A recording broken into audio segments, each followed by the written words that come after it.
Y por eso hay todo ese impulso epistemólogos y que la nueva filosofía y los pensadores latinoamericanos, africanos, de Medio Oriente van a venir a poner sobre la mesa.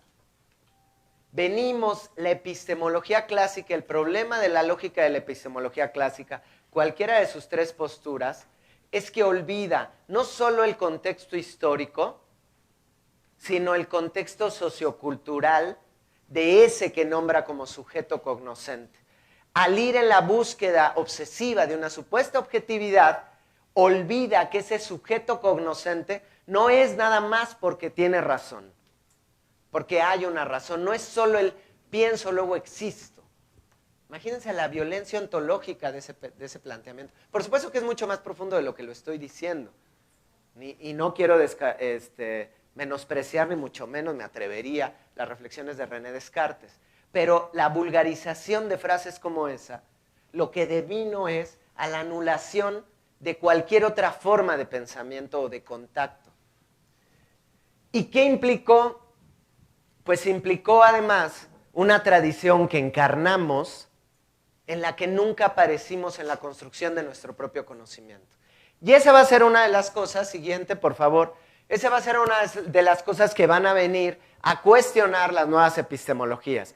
Y ahí aparece lo que llamamos el pensamiento decolonial. ¿Decolo qué? Pues sí, las epistemologías clásicas, que lo vamos a ver reflejadas en perspectivas positivistas, racionalistas, conductistas, se apropiaron de estas miradas en la pedagogía. Hace un momento en el taller en la mañana yo les decía, el problema es que el proceso de enseñanza-aprendizaje fue despojado de la discusión pedagógica crítica humanista. Es decir, en vez de preocuparnos por el proceso, nos empezamos todas y todos a llevar a una tradición de pensamiento y de acercamiento al conocimiento, donde lo que nos preocupó es el resultado o la evidencia, el número. Y entonces tan nos preocupó el número que hoy los profes tienen una angustia, o que cuando se les propone o se les dice vamos a intentar no reprobar a los estudiantes, hay un terror. ¿Cómo? ¿Cómo no voy a reprobar a los estudiantes? Porque ¿cuál es el problema de la calificación? El problema de la calificación es que se volvió, bajo esta lógica y esta tradición epistemológica, en el arma de control y de poder de este poseedor del conocimiento, de validación sobre una única narrativa de acercamiento al conocimiento y a la realidad, por ende. Y entonces me quitas esa arma y es como si al obrero le quitaras toda su indumentaria para entrar a la fábrica. Pues claro que se va a asustar porque hasta su vida va a correr riesgo. Pero, spoiler, nosotros no trabajamos con jabones. Ni trabajamos con piezas de Lego, trabajamos con seres humanos. Entonces no estamos en un proceso de producción. Y eso es una cosa importante que va a venir a cuestionar los pensamientos decoloniales. Lo importante aquí no es la conducta per se que yo quiero o no resaltar en el otro.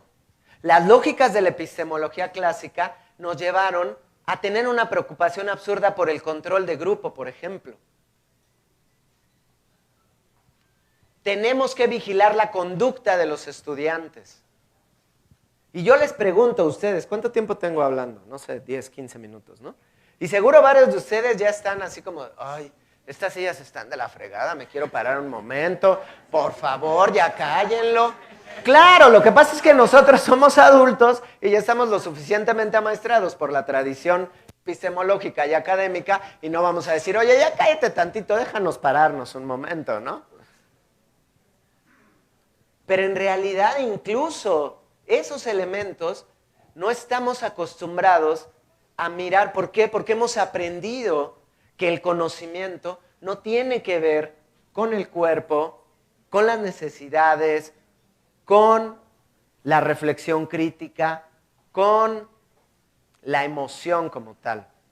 Y entonces, ahora sí ya, perdón, yo sé que les pido y así, discúlpenme, nos van a decir las nuevas epistemologías dentro de las que destaca la epistemología del sur, nos van a recuperar nociones como las perspectivas decoloniales, las perspectivas complejas y las miradas feministas en la pedagogía, que lo que van a venir a hacer es a poner en el centro de la discusión los procesos, no los resultados, no las cuantificaciones, sino comprender el proceso. Y para comprender el proceso de construcción del conocimiento, tenemos primero que nada, siguiente, que reconocer que sea como sea, el conocimiento es un proceso complejo.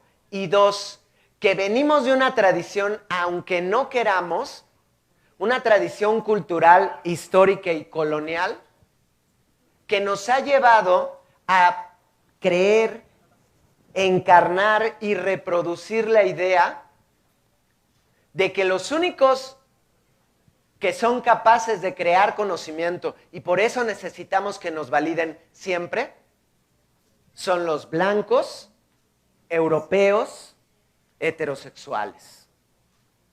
Y varones, obviamente, ¿no? ¿Las mujeres qué? ¿Eso qué? Ellas, ya decía Fox, ¿no? Lavadoras de 2 patas, algo así dijo, ¿no? Pues sí, y no fue hace 40 años, compañeros, cuando gobernó ese señor.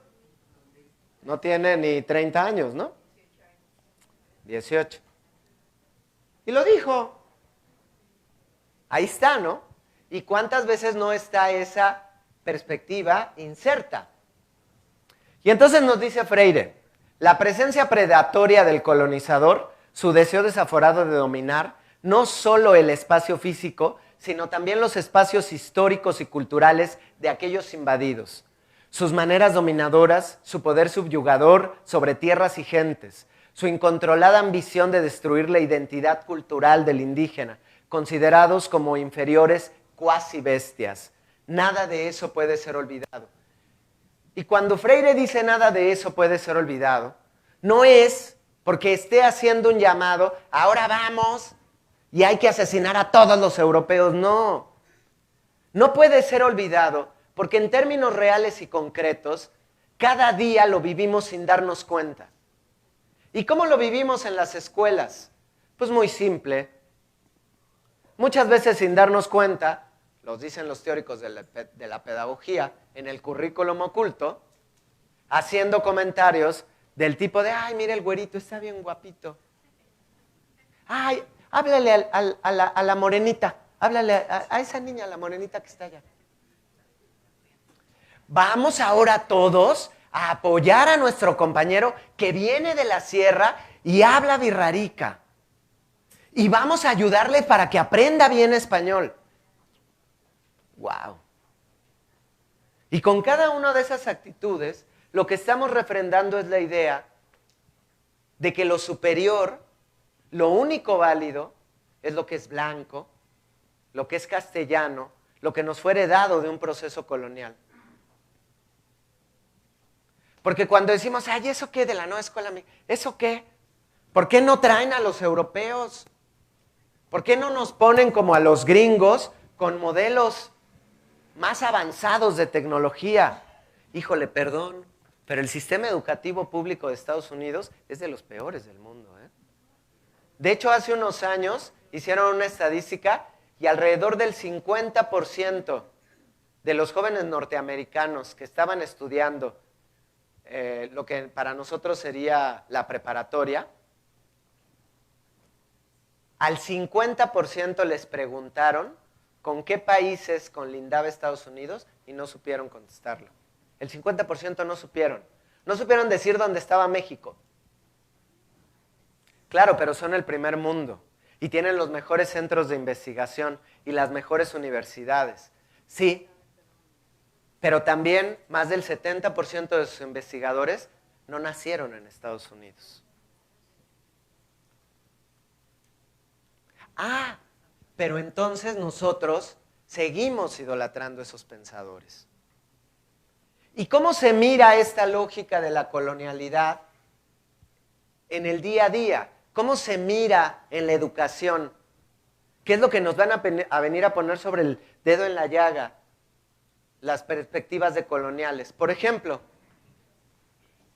el blanqueamiento de nuestros personajes históricos y el blanqueamiento literal. Quienes damos o hemos dado clases de historia, cuando hablamos de la independencia, ¿qué tanto hablamos del papel de las comunidades afromexicanas en la independencia? Que fue medular. Fue medular. Tan fue medular que uno de los primeros presidentes del México independiente fue afromexicano. Pero no lo decimos. ¿Por qué? Porque lo hemos blanqueado. Y por supuesto que es importante decirlo porque no solo para, hay que darle su lugar a los afro ahora. No, no es esa lógica de la inclusión, es entender que los propios procesos de resistencia que las comunidades afrolatinas vivieron durante toda la colonia fueron saberes que se acumularon y permitieron también generar una apuesta hasta militar profunda y absolutamente innovadora. Y lo dijo Napoleón, digo, para quienes somos adoradores de los europeos, ¿no? Y Napoleón lo dijo, si la mitad de mis generales tuvieran la cuarta parte de la astucia que tiene ese general mexicano, yo hubiera conquistado Europa en menos de un mes. ¿Y saben a qué general se refería? Pues a un afromexicano, a José María Morelos y Pavón. Y no fue por la genialidad de José María Morelos y Pavón, porque su genialidad en realidad fue consecuencia de más de 500 años de procesos de resistencia de las comunidades afro-latinoamericanas. Y ese saber que le permitió reconocer, fue de los primeros que puso en práctica la lógica de lo que después, por ejemplo, en Vietnam usaron y que les permitió derrotar al ejército más poderoso del mundo. La lógica de la guerra de guerrillas. Pero esa lógica no es porque Morelos haya nacido con una genialidad excepcional o porque un día haya dicho, sí, claro, hay que hacer la guerra de guerrillas. Por supuesto que no, porque viene de una tradición cultural, histórica de resistencia, que le permitió acumular esos saberes y conocimientos, que hoy seguimos sin reconocerle.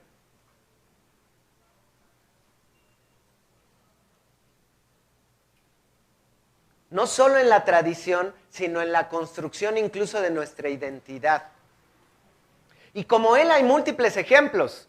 Las mujeres que participaron más allá de ser adelitas, que fueron generalas en la Revolución Mexicana, que lograron replegar a los ejércitos de Hernán Cortés, por ejemplo, creo que se llamaba Icuquinari, una líder purépecha, mujer, que llevó al frente a su comunidad purépecha y logró la resistencia contra el ejército español, incluso ya aliado con buena parte de los mexicas y tlaxcaltecas, y los mantuvo a raya durante siglos. Y fue una mujer, y fue ella la primera que inició ese proceso, pero no la nombramos.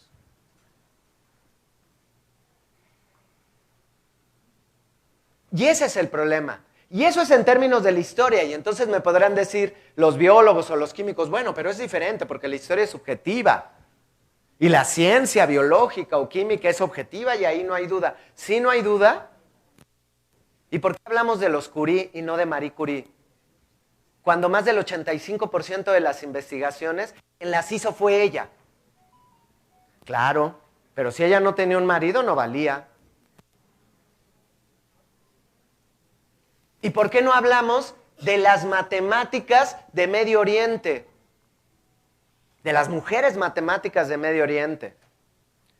O del papel precisamente de los árabes en la construcción del conocimiento en torno a hoy cómo entendemos el lenguaje matemático. Lo más que hacemos es poner en el libro de Baldor a un medio oriental que además parece más la narrativa del terrorista que un pensador, ¿no? Ahí está, no, ahí le estamos reconociendo. No estamos reconociendo nada. Eso es precisamente la lógica del pensamiento colonial. Ahora sí, si me pueden poner la diapositiva. ¿Y qué es lo que va a venir a decirnos las perspectivas decoloniales? Tenemos que reconocer la participación, el alcance y los resultados de los procesos de colonización que han hecho frente a las naciones, las culturas y encarnado las personas a través de la historia. Hoy por hoy, ¿cuántos de nuestros niños, cuántos de nuestros profesores? Vaya, la propia historia de la resistencia magisterial, por ejemplo. ¿Qué tanto reconocemos y estamos pudiendo poner sobre la mesa también esas formas de organización que, perdón, pero los maestros y las maestras llevan muchos años también organizándose? El punto es que lo han hecho pese a la autoridad, contra la autoridad. Y lo que hoy va a venir a plantear la nueva escuela mexicana es la posibilidad de reconocer esa autonomía profesional, esa capacidad de organización para fines pedagógicos y académicos. Y que lo más importante es que además no sea en individuo. Porque otro de los elementos de la epistemología clásica es que nos ha vendido la perspectiva, porque además de que es muy binaria, o está en el objeto o en el sujeto, nos ha vendido la perspectiva de que entonces el conocimiento es consecuencia de los grandes pensadores. Como si su tradición familiar, los bienes económicos a los que accedieron, las condiciones materiales que tuvieron, los contextos en los que vivieron, las posibilidades hasta socioeconómicas y de infraestructura que tuvieron para la construcción del conocimiento, no hubieran tenido nada que ver. Como si la retroalimentación que llevaron a cabo de observar a otras diversas culturas no tuviera nada que ver. Y entonces, ¿qué pasa con el proceso colonialista? Lo que observamos es que hay un proceso de blancamiento de las narrativas de lo válido y hegemónico en el conocimiento. Y entonces, ¿qué es válido y hegemónico? Es válido y hegemónico aquello que se ha dicho en los términos de una estructura dada por Occidente, por los pensadores blancos occidentales. ¿Y qué es lo más interesante? Que esos propios pensadores blancos occidentales, por supuesto que se han acercado a las distintas narrativas y culturas, pero se acercan ¿para qué? Para apropiarse de esos saberes, reconfigurarlos en términos de la narrativa hegemónica y presentarlos como conocimiento. ¿Y ustedes creen que le dan reconocimiento o lugar a esos saberes de los que también obtuvieron información y reflexión para llegar al conocimiento que proponen? No, por supuesto que no. A ellos los niegan. Y entonces tenemos lo que dice Boaventura dos Santos, los agentes negados en la construcción del conocimiento. ¿Quiénes son los agentes negados?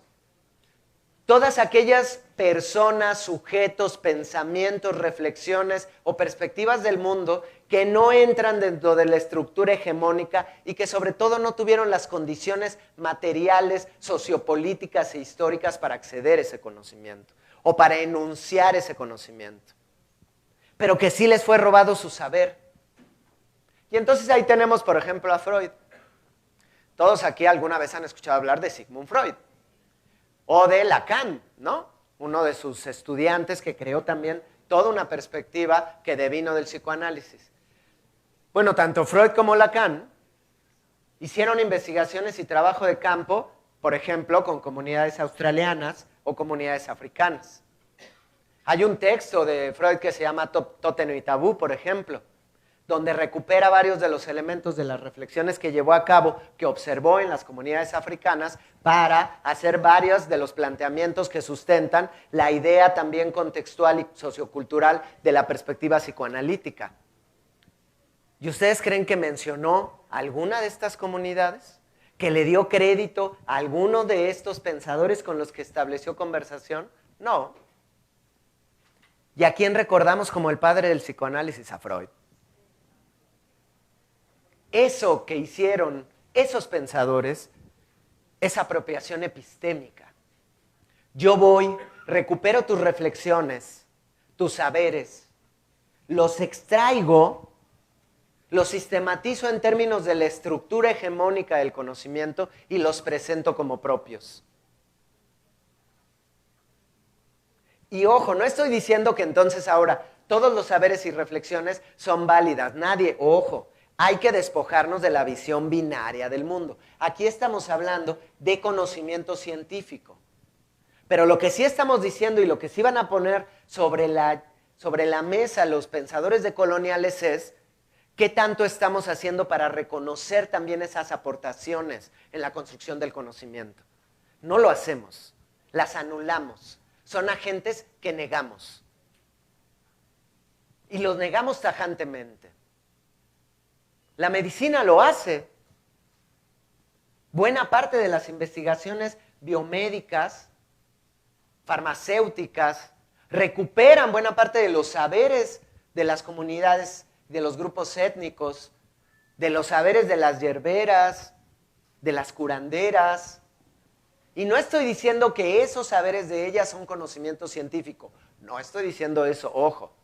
Pero lo que sí estoy diciendo es, recuperan esos saberes, los retoman, lo construyen y después que lo tienen ya construido, sistematizado, comercian con él y nunca le dan reconocimiento ni de palabras siquiera a esos saberes que recuperaron. Y no solo eso, sino que con la necesidad de vender, ahora menosprecian por completo esos saberes. Aunque esos saberes hayan sido génesis del conocimiento que crearon. Porque bajo la lógica de la epistemología clásica, como el conocimiento se pretende como verdad incuestionable, puedo comerciar con él. Y entonces, por supuesto, que el conocimiento de una partera o que el conocimiento de una curandera puede ir en contra de mi deseo de comercialización con la salud. Por ejemplo, y lo mismo pasa en la física, en la química y en las distintas disciplinas. Entonces, ¿qué es lo que va a pasar? Lo que van a venir a poner sobre la mesa las posturas decoloniales o las epistemologías del sur es que es muy importante reconocer, el conocimiento es un proceso colectivo, colegiado, histórico. No es individual. Porque incluso si llegáramos a pensar en estos grandes pensadores, que no dudamos que muchos de ellos pudieran haber tenido niveles importantes de relaciones intersinápticas y de niveles de IQ, que hoy, por cierto, las propias neurociencias están cuestionando la idea del IQ, por ejemplo. Porque varias de las perspectivas de las neurociencias en la actualidad reconocen que en realidad la potencialidad de generar diversos tipos de conexiones intersinápticas, todos los seres humanos las llegamos a tener, incluso las personas neurodivergentes. Incluso las personas neurodivergentes pueden lograr desarrollar ciertas conexiones intersinápticas cerebrales y ciertas redes gebianas que les permitan llegar a la comprensión de análisis de ciertos procesos a profundidad. Y que hoy lo que las propias neurociencias están poniendo sobre la mesa es que buena parte del desarrollo de esas neurohabilidades tienen que ver no solo con los primeros 3 años de crecimiento, como ya lo dijo en su momento el psicoanálisis y otras perspectivas psicológicas, sino también con los procesos de estimulación neurológica que van teniendo las personas. Y que esos procesos de estimulación neurológica tienen que ver también con las condiciones materiales. Porque si yo tengo resuelto mis condiciones materiales, por supuesto que voy a tener tiempo para sentarme a leer teóricos, reflexionar y analizar sobre esos. Pero si yo tengo que trabajar 14 horas al día y desplazarme otras 2 para apenas medio dormir y al otro día volverme a trabajar, a parar para trabajar, pues por supuesto que difícilmente voy a tener espacio para esa reflexión. Y entonces mi cerebro, como cualquier otro órgano, se empieza a atrofiar. Y esa es la importancia de la autonomía profesional. Hace rato en la mañana la subsecretaria decía, y no es la única que lo ha dicho, lo decía en una conferencia la doctora Rosa María Torres, las y los docentes, buena parte de los colegas y las colegas durante mucho tiempo nos quejamos, es que nos dicen qué deben de hacer desde el escritorio en la Ciudad de México, que no tiene nada que ver con nosotros y nos mandan guías de cómo tenemos, y ahora que no hay, ¿dónde están nuestros formatos? ¿No? ¿Quién piensa en los niños? ¿No? Claro, una frase que nos encanta. ¿Y quién piensa en los niños y mis formatos? ¿No? Claro, por supuesto, desde la perspectiva neurológica y desde las nuevas neurociencias, ¿qué fue lo que pasó? Aunque en el discurso decíamos, no queremos formatos, ya no queremos que nos digan, en la práctica cotidiana nos dedicamos a hacer eso, a llenar. ¿Qué fue lo que empezó a pasar en nuestros cerebros, socialmente como gremio? Empezamos a generar la sensación y la red Hebbiana o la red intersináptica de que un momento importantísimo de nuestro proceso docente o un elemento medular es llenar el formato. Entonces, claro que nos rompía toda la lógica de paciencia, porque pues, había que estar ahí, pero la hacíamos. Y entonces la red se generó, y cuando no hay formato, esa red es como, ¿y ahora qué hago, no? Porque ahí está creada la red. Pues claro, la ventaja y spoiler, lo que dice la neurociencia hoy, es que la neuroplasticidad nos da la posibilidad de decir, ojo, podemos deshacer esa red hebbiana. ¿Cómo? Empezando a crear. Y que nos vamos a equivocar, por supuesto. Y que vamos a cometer errores, por supuesto. Pero vamos a poder recuperar algo que nos estaban quitando, que es nuestra capacidad creadora. Y eso va más allá de nuestra profesión, ¿eh? Nuestra capacidad creadora en términos humanos, neurobiológicos. Eso es importante.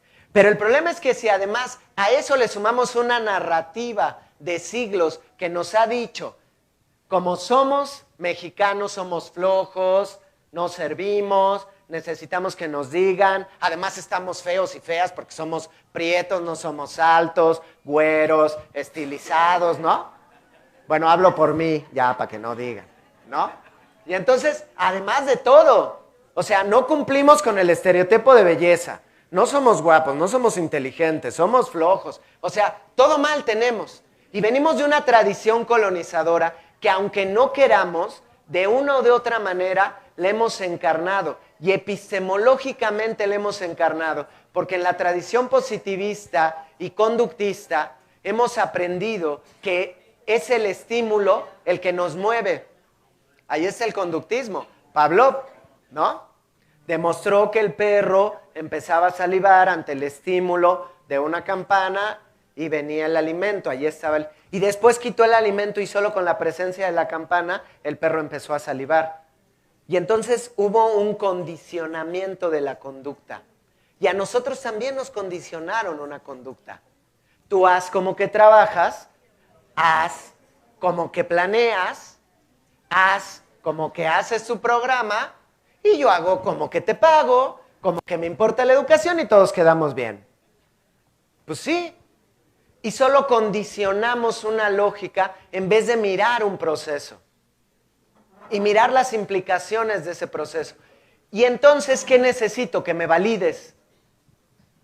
Porque yo he internalizado a tal grado la lógica colonial que siento que mis reflexiones y las reflexiones que puedo tener con mis pares no son válidas a menos que venga alguien que me diga, muy bien, lo hiciste muy bien, a menos que reciba ese estímulo. Y por eso estamos tan preocupados de no tener formatos. Pero podemos deconstruirlo.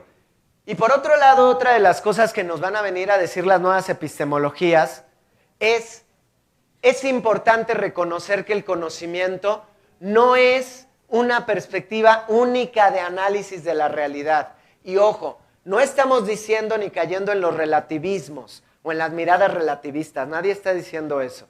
Es entender las miradas complejas. Y esa va a ser otra de las apuestas y de las perspectivas epistemológicas que se van a poner sobre la mesa en la nueva escuela mexicana.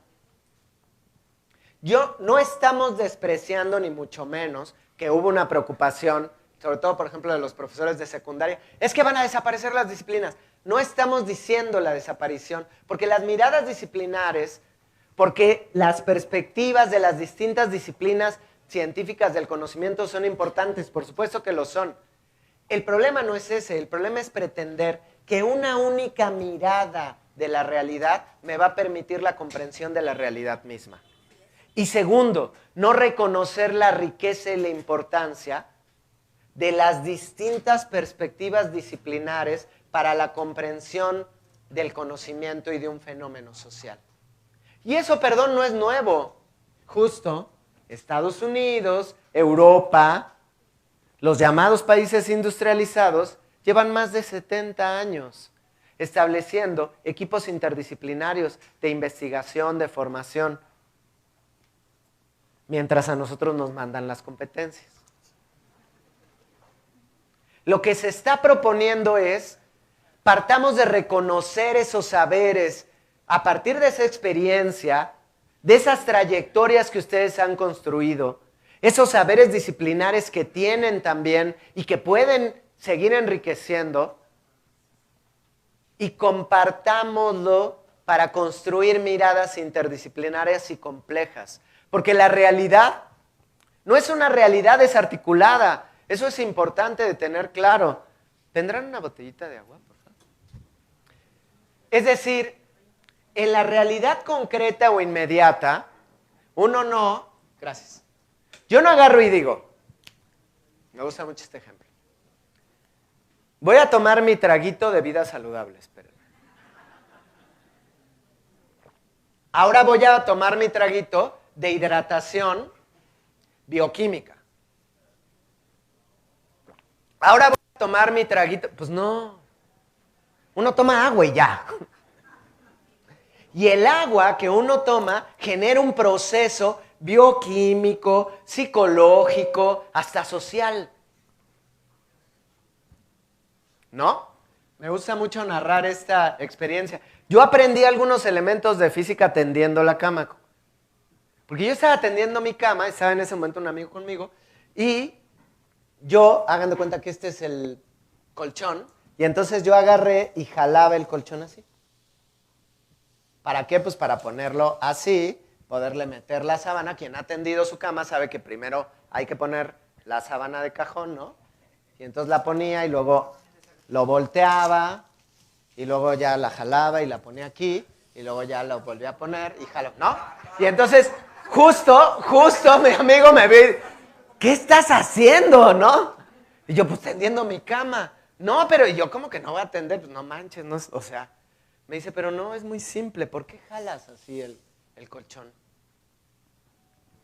El colchón tiene un espacio, justo me empezó a explicar, el área y la masa y el espacio que se encuentra el colchón sobre la base es de esta dimensión. El peso es el mismo, pero como esté en un área más grande, la fricción establecida con la base es mayor por el área de contacto. Y entonces cuando tú jalas, al peso le agregas la fricción generada, la masa y el volumen. ¿Y qué pasa si simplemente lo ladeas y lo jalas? El área de contacto del colchón, la superficie, es menor. Y yo, wow, ¿no? Primera vez que entiendo las nociones de masa, volumen, fricción, ¿no? ¿Por qué? Porque me la habían enseñado ¿cómo? En una pizarra, con números, con fórmulas, que no tenían nada que ver conmigo. Como si esas nociones fueran algo ajeno a la realidad. La mirada compleja lo que nos va a permitir es reconocer cuáles son los distintos elementos. Porque además, claro, si lo miramos transversalmente, si yo no hubiera tenido padres progresistas, probablemente nunca hubiera aprendido a tender la cama. ¿Por qué? Porque me hubiera acostumbrado a que me la tendiera mi mamá o mi hermana. Y después mi esposa. Por supuesto, por supuesto. Sí, no, no es mentira. Por supuesto que sí. ¿No? Cada quien se pone el saco si le queda. Entonces, pero si me explico, ahí hay otro elemento. Hay otro elemento que atraviesa. Pero además, ahí les va. Si yo hubiese pertenecido, o a lo mejor fuera de la generación de mis tatarabuelos, tal vez tampoco hubiera aprendido eso, porque tal vez no hubiera tenido colchón. ¿No? Mi abuela dormía sobre tablas de madera. Entonces, allí está otro elemento que atraviesa. Entonces, obviamente, no todos los maestros... Ah, claro, entonces ahora llevémonos el ejemplo del colchón para enseñar masa y volumen a todos los estudiantes del país. Pues no, por supuesto que no lo podemos hacer, pero sí lo hacíamos así. Ese es el problema de la lógica de la epistemología y la perspectiva positivista y clásica, que pretende que hay una verdad única e incuestionable y que como esa verdad única e incuestionable hay un solo camino para llegar a ella. Y nadie está desacreditando el conocimiento científico, al contrario, es recuperar incluso varias de las propias discusiones de muchos filósofos y científicos clásicos, de entender que el proceso de acercamiento al conocimiento va más allá de la binariedad o de la búsqueda de la verdad per se, sino que es un proceso de cuestionamiento constante. Y entonces yo me acuerdo, por ejemplo, que en mi primaria, en el cuarto de primaria, nos llegaban los libros, creo que iba en tercero o cuarto, no sé. Y entonces estaba el libro de geografía y había que hablar de, pues, el mundo, ¿no? Y de la diversidad de culturas en el mundo. Cuando apenas empezaba a discutir este tema, no, que la diversidad y todo. Y yo no sé a quién se le ocurrió ni cómo, pero yo solo me acuerdo que abrí mi libro, porque nos decían, bueno, ahora lean sobre la diversidad de las culturas. Y yo decía, sí, qué padre, bien, entonces, vamos a leer. Y entonces yo abrí mi libro y decía, palabras más, palabras menos, como, es importante entender la diversidad porque en cada país hay distintas formas de pensar. Y entonces decía algo así como, piensa en los viajes que has hecho por distintas partes del mundo. Y decía, o sea, no he salido ni de Iztapalapa, no frieguen, ¿no? O sea, ¿cómo? ¿Sí me explico? O sea, hay una desconexión total de la realidad. Lo vemos en los libros de texto, en las narraciones. ¿Cuántos de los autores que elegimos para dar nuestras clases de física, biología, química, cuántos son mujeres? Son latinoamericanas. Y perdón, pero no es que hay más. Pues sí, sí hay más, pero también hay muchísimas mujeres latinoamericanas, científicas. En México tenemos una maravillosa, Julieta Fierro. ¿Y quién recupera las reflexiones de Julieta Fierro para dar clases de astronomía, de física? Y es brillante, tiene videos, tiene documentales, tiene libros publicados. Ah, pero no salimos de Einstein. Y no estoy despreciando el conocimiento o el saber planteado también por ellos. Ni los estoy equiparando. Lo único que estoy diciendo es, parece que seguimos vendiendo una única mirada. Y ahí tenemos las discusiones. Eso, por ejemplo, ahora sí ya otra vez, va a ser una de las cosas que nos va a poner sobre la mesa las perspectivas feministas y que nos van a decir, tenemos que reconocer que existe un sistema patriarcal que anula la presencia de todo lo que no es masculino, blanco y heterosexual en la tradición de la construcción del conocimiento. Y ojo, no vayan a ser como un colega, que no voy a decir su nombre para no quemarlo, que yo estaba dando una plática y al final me decía, ¿entonces qué? ¿Me salgo de la conferencia? Porque yo soy europeo, varón, blanco y heterosexual. Y yo le decía, pues como quieras, si te quieres salir. Yo no estoy hablándote a ti. Y ese comentario que él me hizo fue el mejor ejemplo de esa lógica colonial. Pensar como varones, blancos, heterosexuales, que todo lo que se diga me lo están diciendo a mí, porque yo soy el centro del mundo. Esa es una tradición encarnada. Y esa tradición encarnada se llama patriarcado, nos guste o no. Cuando hablamos del patriarcado, no estamos atacando al hombre, a la persona. Yo no estoy diciendo, porque no es una pugna entre hombres contra mujeres, no. Es comprender una estructura organizacional, una estructura institucional que nos ha llevado a mirar el mundo y a mirar el conocimiento desde una mirada y una perspectiva. Y el mejor ejemplo es precisamente la lógica, y perdón, pero tengo que decirlo. Por ejemplo, la idea de que para el inicio de la conferencia tenemos que venir las autoridades, pasar en medio de todos para llegar hasta aquí, ¿no? ¿Y qué es la lógica? O sea, yo lo primero que me dijeron, pensé en los sacerdotes que van entrando a la iglesia, ¿no? Eso, por supuesto que es profundamente patriarcal. ¿Y por qué es profundamente patriarcal? ¿Quién es el que posee esa verdad? ¿Quién es el único autorizado de subir al podio y dar la palabra? No es una mujer, es un hombre. Y siempre ha sido un hombre. Y al menos al día de hoy, y durante todavía muchos años más, por lo menos para esas tradiciones, va a seguir siendo un hombre. Y si una mujer quiere ocupar ese lugar, tiene que desarrollar características, rasgos y actitudes que lo acerquen a la estructura masculina.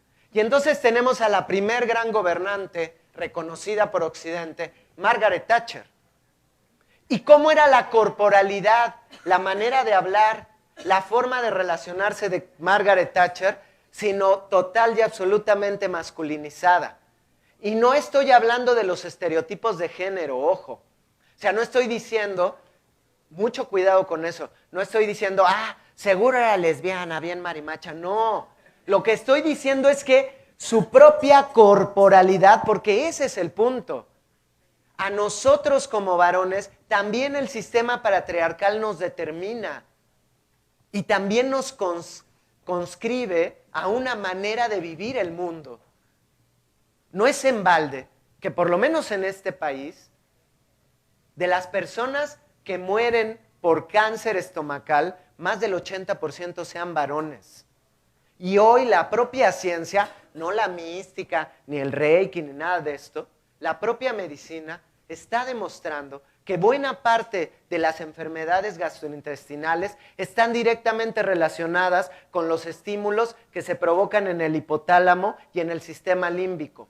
Ergo, el mismo sistema donde se albergan las emociones. Entonces no es en balde que los hombres nos estemos muriendo de cáncer porque reprimimos nuestras emociones. Porque hay un sistema patriarcal que nos ha dicho que las reprimamos. Y así como eso, por eso no es una pugna entre unos y otros. Y por eso es importante, porque desde la narrativa, vamos a la escuela, hoy, en México sobre todo, desde educación inicial, a veces desde los 0 años.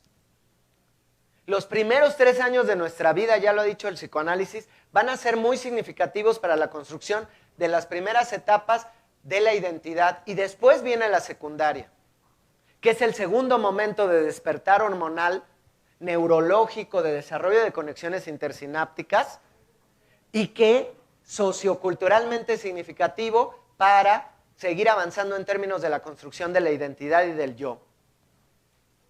Y que en esos momentos, y que en esos espacios, todo lo que nos narren, todo lo que nos muestren, todos los pensadores que nos compartan y todas las reflexiones que nos hagan en torno al conocimiento, al saber y la realidad, sean solo las que fueron dichas por varones, blancos, heterosexuales, europeos, y que solo validaron esas narrativas, pues por supuesto que nos hace crecer con la sensación de que siempre nos va a faltar algo. Porque no somos eso. O porque quienes no son eso van a crecer también con la narrativa de que no pueden llegar a ello. Porque además, otro de los elementos que van a poner sobre la mesa las posturas feministas en la construcción epistemológica del conocimiento es, esas narrativas también crean una lógica patriarcal en la academia y en la narración en torno al conocimiento. Y el mejor ejemplo es la construcción de ciertos mitos, por ejemplo. el mito de que me encanta ese, el mito de que por naturaleza los hombres somos los que salimos a trabajar porque por naturaleza salíamos a cazar mientras las mujeres se quedaban a cuidar a las crías en las cuevas con los más ancianos, ¿no? Crecimos, lo vimos hasta no sé si en los libros estaba, yo no recuerdo, pero sí recuerdo a varios profesores decirlo. Y lo reproducimos cotidianamente. Eso es un mito. O sea, es una verdad histórica más mitológica que la verdad histórica creada en torno a los 43 desaparecidos en este país. Sí, es un mito. Y es un mito que se develó hace más de 80 años. Porque hace más de 80 años investigadores, arqueólogos, descubrieron restos socioarqueológicos de hembras, y me refiero a hembras porque todavía ni siquiera bipedábamos, embarazadas, liderando grupos de caza. Y de caza con Z, no de caza con S. Y al mismo tiempo encontraron en cuevas restos socioarqueológicos de machos en perfecta salud, cuidando las crías. Pero ¿quién creen que eran las personas que lo descubrieron? Pues parece como perorata, pero eran europeos, blancos, varones heterosexuales. ¿Y qué hicieron? Guardaron las evidencias por más de 50 años. ¿Cómo? No. No, seguro nos equivocamos en algo. No, eso no es cierto. Pues sí es cierto. Y así como esos hay muchas otras narrativas. Y repito, hay que despojarnos de la lógica binaria, que es lo que nos va a venir a proponer las miradas complejas. No es, bueno, entonces ahora despreciemos a todos los hombres solo por ser hombres. No, nadie está diciendo eso. De ahí lo absurdo de felicitar a las mujeres en el Día de la Mujer. Es como si felicitáramos a los estudiantes el 2 de octubre, que conmemoramos el asesinato de miles de estudiantes en este país. Entonces el 2 de octubre vamos todos a la UNAM a felicitar a los estudiantes. ¡Qué absurdo! No es una felicitación, es comprender con lo que se conmemora, implica comprender cómo hay dispositivos que al día de hoy siguen reproduciendo y que de una u de otra manera nos perjudican a todos. Y que si no los cuestionamos y comprendemos la complejidad de esos procesos, nos vamos a seguir quedando en la lógica de bueno o malo. Entonces vamos a la siguiente. Estas son las nuevas epistemologías que nos van... Ahora, ¿cómo se vive la epistemología clásica en el aula? Por ejemplo, ¿no? Y entonces decíamos eso. Tenemos al profesor o profesora como poseedor de la verdad que explica desde el pizarrón. Tenemos esta estructura hológica. Les recomiendo que vean un video que se llama Juicio a la Escuela. Lo pueden buscar así en YouTube. Juicio a la Escuela. Es muy interesante. Esta estructura, esta lógica, con la tarima, el podio, las personas viendo, es una lógica que heredamos de la perspectiva evangelizadora, escolástica. Y hacían esto en la evangelización. ¿Por qué? Porque era la manera de poder tener a muchos indios o negros, porque así se referían a ellos. Bueno, ni siquiera les llamaban negros, ¿no? Porque a los negros ni siquiera los evangelizaban. A muchos indios, y entonces poder darles la palabra para iluminarlos. Y esa tradición que viene desde esa lógica colonial, hoy la seguimos reproduciendo en las escuelas muchas veces. Incluso hasta muchas escuelas tienen tarima. Simbólicamente implica que el que esté viendo te está viendo siempre hacia arriba. Y eso es simbólico, no es cualquier cosa. Esa, por ejemplo, es un primer ejemplo. La otra, el que siempre sea el profesor el que esté hablando. La imposibilidad de cuestionar o analizar. El utilizar siempre a los mismos autores. ¿Cuántas veces decíamos en la mañana el diseño de acciones de formación para docentes?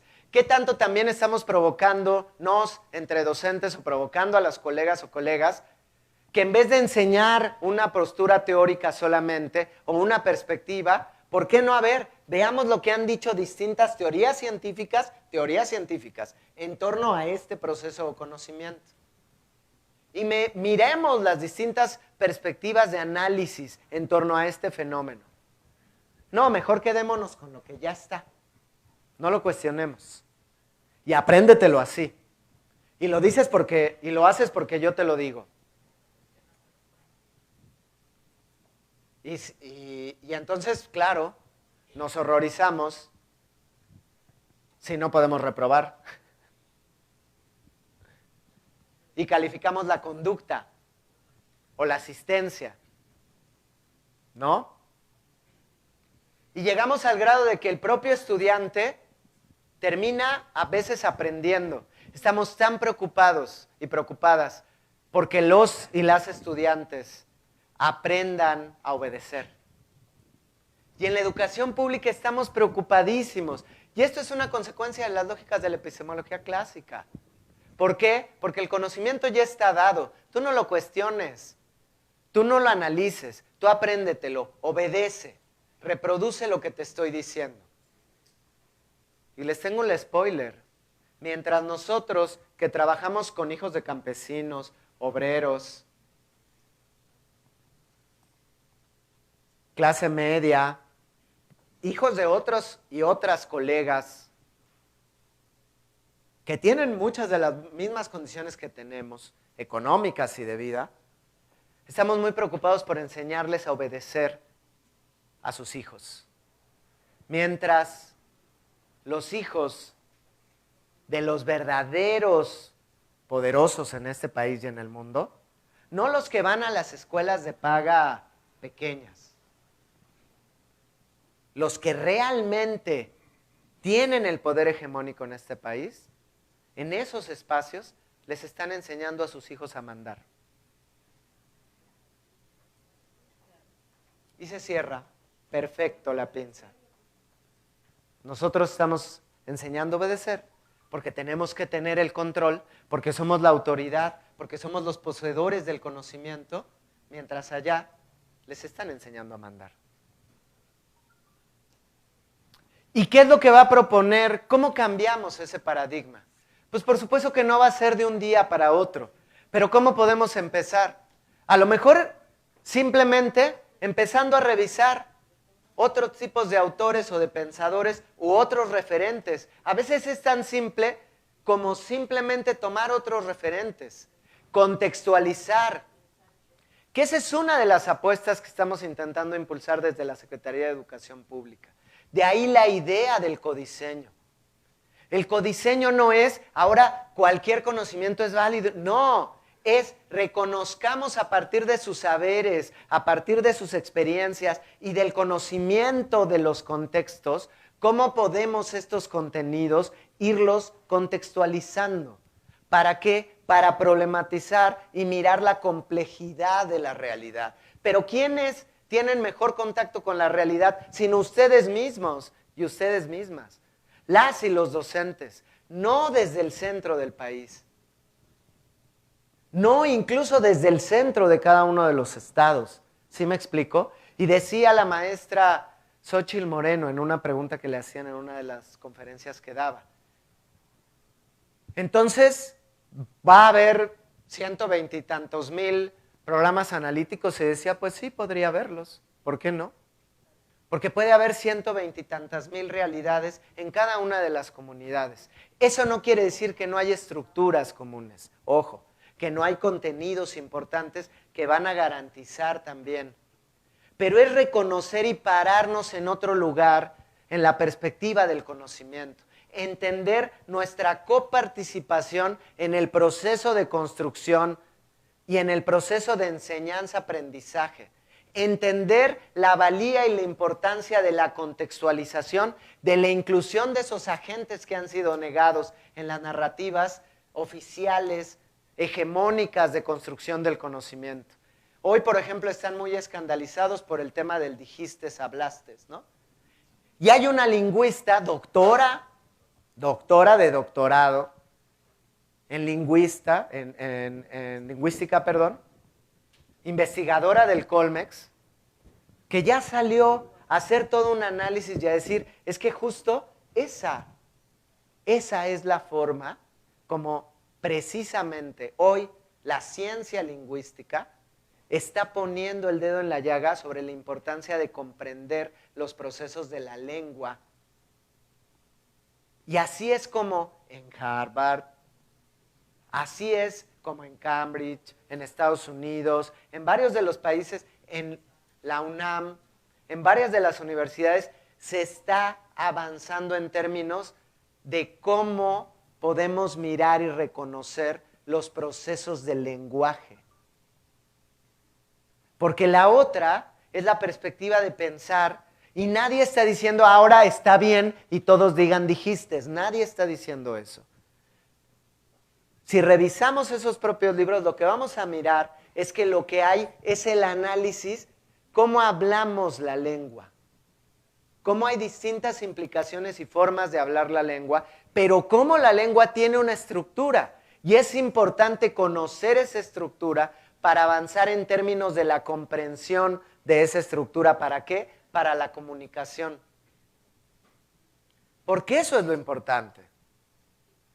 Entonces, hay que despojarnos de esa perspectiva y lo que hoy se está proponiendo es recuperar una noción del conocimiento que permita despojarnos de la idea de que enseñar o aprender es solo memorizar o obligar a memorizar. Es solo obedecer y mandar. Rompamos esa dicotomía. Siguiente, por favor. ¿Qué hora es? Bueno, ya me voy a ir muy rápido ahora sí. Siguiente, por favor, lo prometo. Entonces, la práctica docente desde estos dos enfoques. La epistemología clásica nos va a llevar a una perspectiva racionalista del conocimiento. El profesor como el único poseedor de la realidad o de la verdad. Una figura incuestionable. Y ojo, eso pasa desde el aula a todos los niveles, ¿no? Porque así como tenemos el profesor que dice, tú cállate porque no sabes, aquí el que sabe soy yo, podemos tener el director que dice, a ver, no, maestra. O sea, aquí la directora soy yo o aquí el director soy yo y yo ya estuve 30 años dando clase y eso no se hace así. Se hace como yo le digo que lo haga. Pero también podemos tener el jefe de enseñanza o el supervisor o la supervisora que igual diga, a ver, maestra directora, no esté inventando. Sí, está bien padre, pero no. Aquí dicen que hay que hacerlo así. Oh. Yo soy el poseedor de un conocimiento y de la verdad. ¿Y qué pasa? Que nos lleva a la idea de la docencia como instrumento para replicar el conocimiento. Y entonces por eso tenemos capacitación, porque el docente, el jefe de enseñanza, el supervisor, no puede también co-crear, imaginar, mirar a partir del contexto. Solo sigue una instrucción, la reproduce para que llegue a su fin. Mientras que en las epistemologías, las nuevas epistemologías, lo que nos proponen es recuperemos una mirada crítica y humanista. Y ojo, una mirada crítica no es ser criticón, así como ser materialista no es ser superficial, ¿eh? O sea, una mirada crítica no implica estar criticando todo. Una mirada crítica implica una perspectiva o el pensamiento crítico. Les recomiendo que vean el video que se mandó para Consejo Técnico Escolar de la maestra Berta Orozco, lo explica, de la doctora Berta Orozco, lo explica muy significativamente. El pensamiento crítico implica la posibilidad de estar analizando, reflexionando, cuestionando y mirando los distintos elementos que constituyen un fenómeno de la realidad, basada en el contexto. Una docencia basada en el contexto. No una docencia basada en lo mandatado desde el centro, sino basada en el contexto real.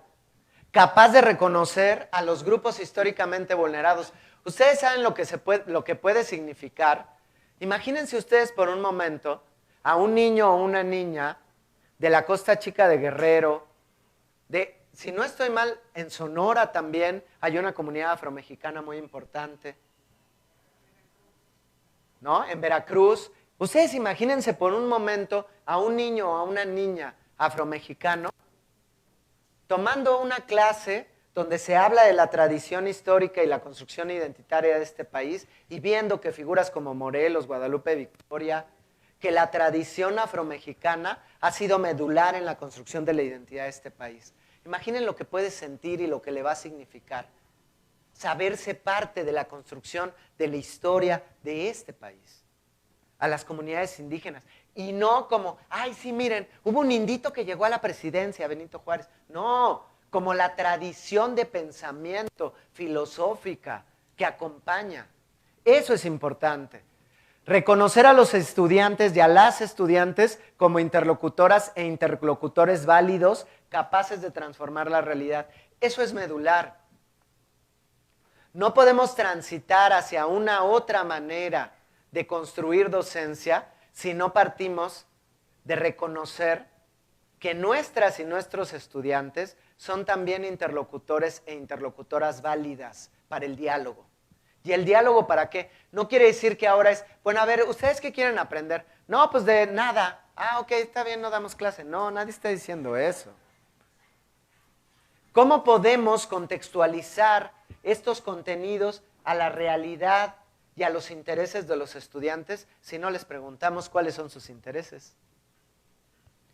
Si no les preguntamos cómo es su realidad concreta. Y cuando se habla de la comunidad al centro, no se habla de que ahora la escuela va a abrir sus puertas y llamar a una gran convocatoria para que ahora eduquemos a toda la comunidad. Pobres maestros.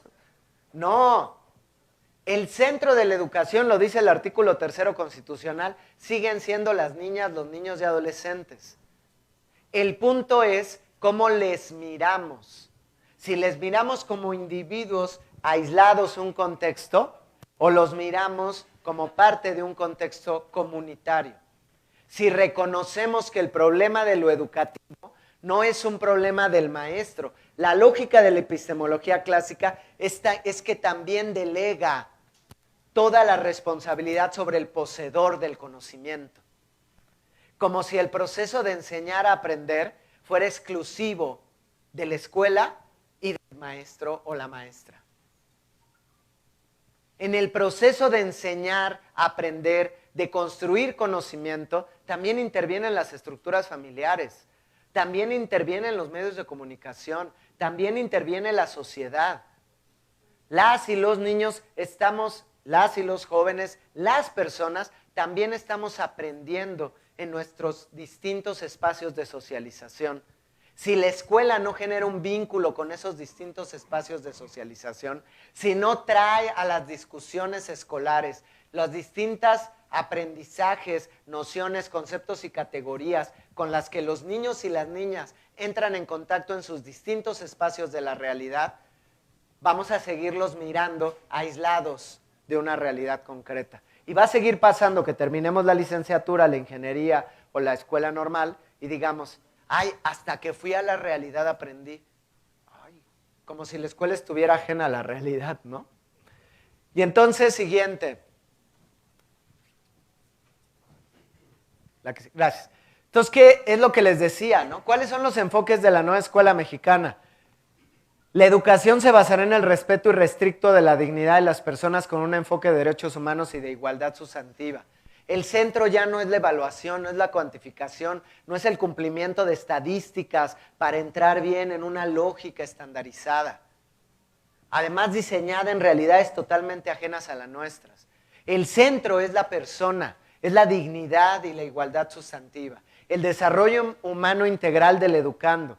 La reorientación del sistema educativo mexicano, la incidencia en la cultura educativa a través de la corresponsabilidad y la transformación social en la escuela y la comunidad. Es decir, no podemos seguir cargando las y los maestros la responsabilidad de la educación de todas las niñas y niños de este país.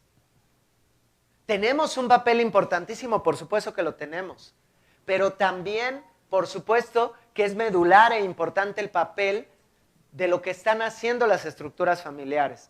Y quienes hemos dado clases y quienes hemos estado frente a grupos lo sabemos perfectamente. Podemos trabajar con niños que tienen problemas de violencia o que tienen problemas de acoso o de bullying o que tienen problemas de lectoescritura y trabajar con ellos una semana completa de lunes a viernes y estar dándole seguimiento y de repente se van el fin de semana y parece que uno dice, ups, ¿qué pasó? ¿Quién me lo cambió? ¿No? Como el meme, yo había ponido un niño aquí, ¿no? Y ahora me trajeron otro, ¿de qué se trata, no? Pues sí, porque por supuesto que las estructuras familiares también juegan en el proceso educativo de ese niño. Entonces, ¿por qué no generamos sinergia y vinculación también con ellas? Eso es importante. Claro, acorde a nuestros contextos, habrá contextos donde no podamos. Y entonces a lo mejor no se trata de traer a los papás y las mamás y ahora también educarlos, pero se trata también de recuperar esas narrativas que ellos encuentran, conocen en la propia casa y también analizarlas. Siguiente, por favor. Ya, la que sigue, la que sigue. Y entonces la NEM va a estar centrada en la formación integral de niñas, niños y adolescentes y va a tener como objetivo promover un aprendizaje inclusivo, pluricultural, colaborativo y equitativo a lo largo de toda su formación académica.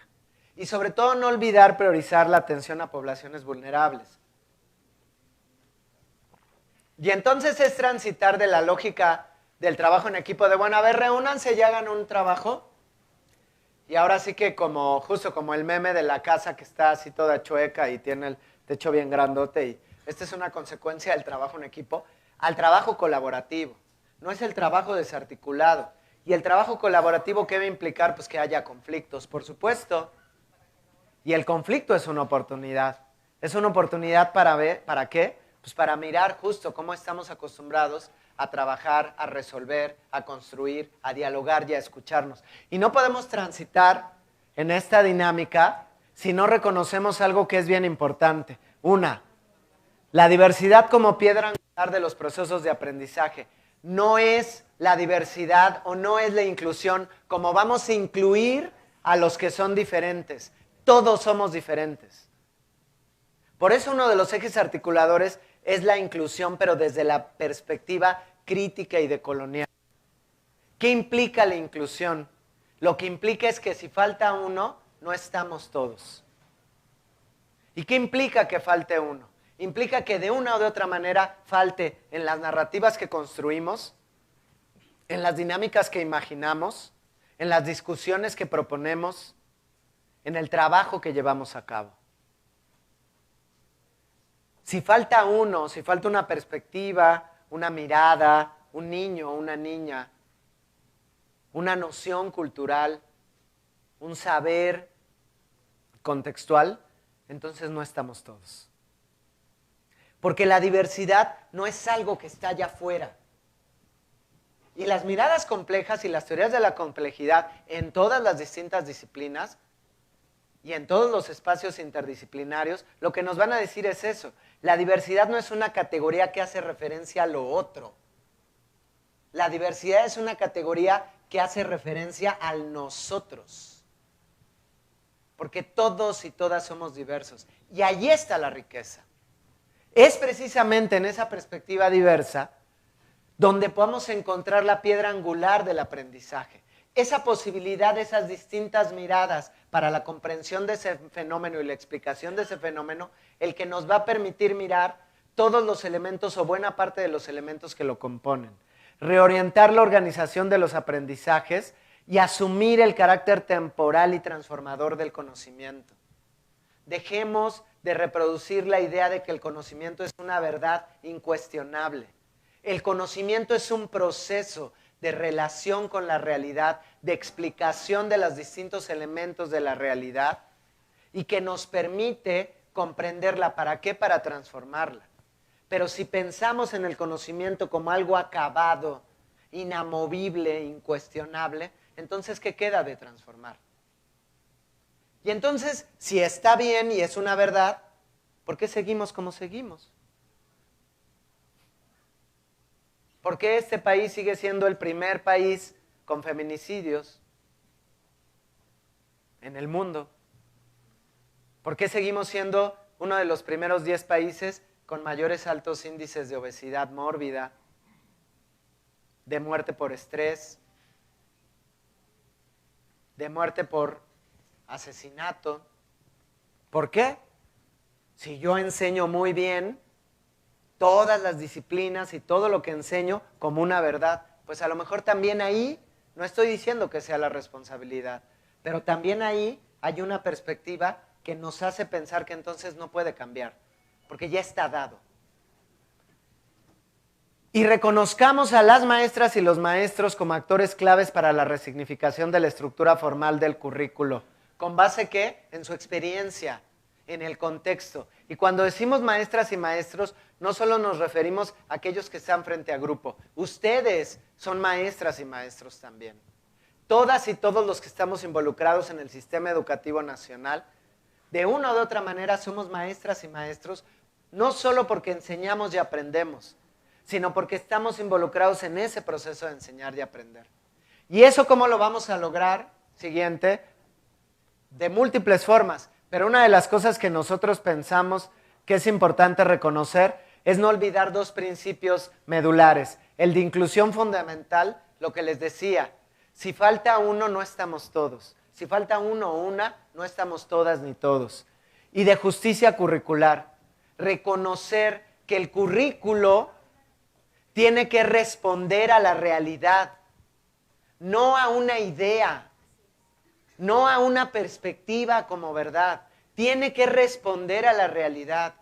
Si la escuela no recuperamos la agencia de la escuela y del proceso de conocimiento como una oportunidad para repensarnos como sociedad y empezar a transformar lo que necesitemos transformar para reconstruir el tejido social, para generar relaciones más equitativas, para dejar de matarnos entre nosotras y nosotros, entonces ¿de qué sirve la escuela?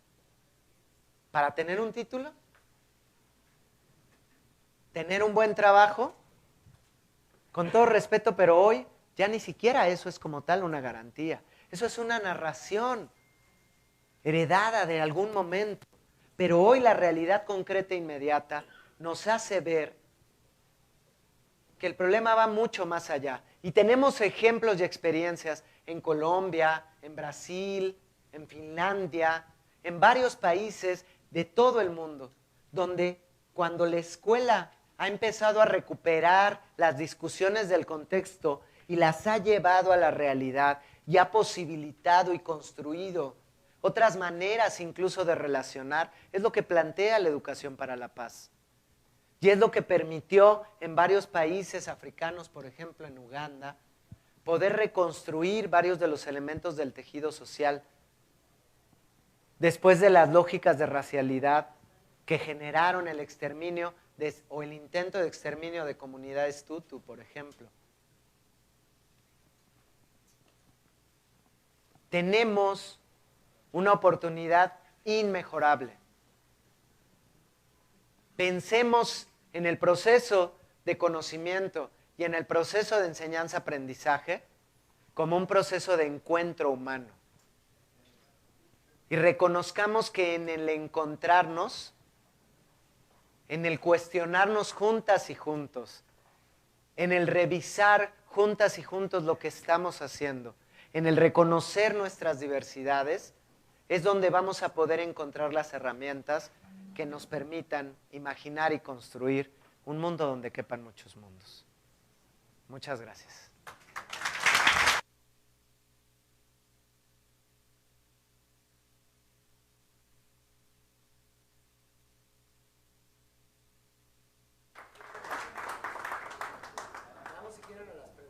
Muy amable, doctor. Gracias.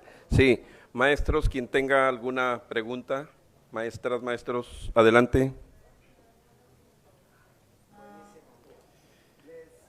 ¿Me pueden prender el micrófono tantito? Primero que nada, gracias por no preguntar nada. Ay, sí, no, y segundo, me gustaría invitar, y desde la Federación estamos haciendo un esfuerzo en varios sentidos porque comprendemos la complejidad del proceso educativo.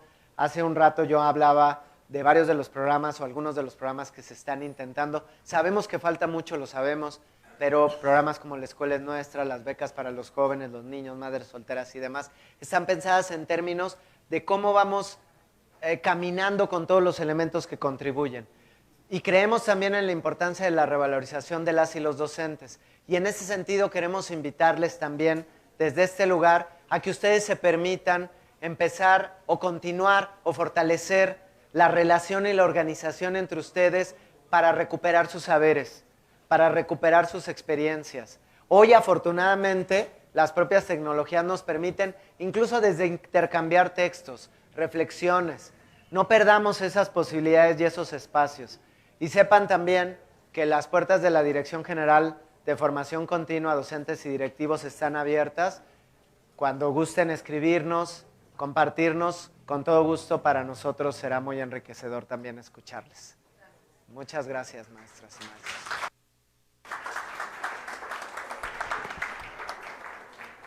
Muy bien. Para continuar con el programa, con la palabra reconocimiento nos referimos usualmente al agradecimiento público, notorio y formal, de los talentos, esfuerzos o rasgos resaltantes de alguien. En esta ocasión, la licenciada Marcela Ramírez Jordán, en representación de la maestra Lucía Aimé Castillo Pastor, secretaria de Educación del Estado de Tamaulipas, y la doctora Olga Janet Reyes García, directora de la Dirección de Formación Continua y Actualización Docente, entregan un presente en agradecimiento al doctor Rodrigo Castillo Aguilar por la valiosa participación en los trabajos realizados en este día. Adelante.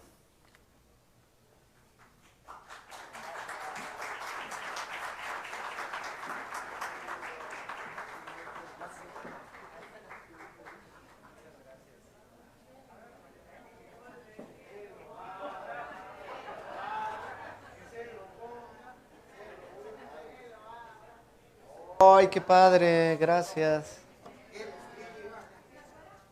Es una agenda de cuero tamaulipeco. Muchísimas gracias. ¡Ah! ¡Wow! ¡Ah, claro! Buenísimo. Muchísimas gracias. Muchas gracias, en verdad.